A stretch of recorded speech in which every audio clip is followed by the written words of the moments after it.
रात्री उशिरा कोल्हापूरच्या एका छोट्या गावात धुके पसरले होते. शंकर, एक धाडसी तरुण, गावातल्या एका जुन्या विहिरीबद्दल ऐकले होते, जिथे कथित तौरावर एका स्त्रीची आत्मा भटकत होती. गावक्यांनी त्याला सावध केले, तिथे जा, उशीर, तुला परत येणार नाही. पण शंकरने त्याकडे दुर्लक्ष केले. मध्यरात्री तो विहिरीजवळ पोहोचला. हवेत एक विचित्र वास होता आणि विहिरीतून हलके हसणे ऐकू येत होते.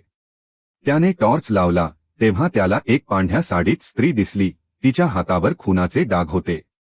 ती म्हणाली, मला सोडव, नाहीतर तू माझ्यासोबत राहशील. शंकर घाबरला आणि पळायला लागला, पण त्याचे पाय विहिरीकडे ओढले जात होते. अचानक विहिरीतून एक हात बाहेर आला आणि त्याला आत खेचले. सकाळी गावक्यांनी त्याचा टॉर्च आणि चप्पल तिथे सापडले, पण शंकर गायब होता.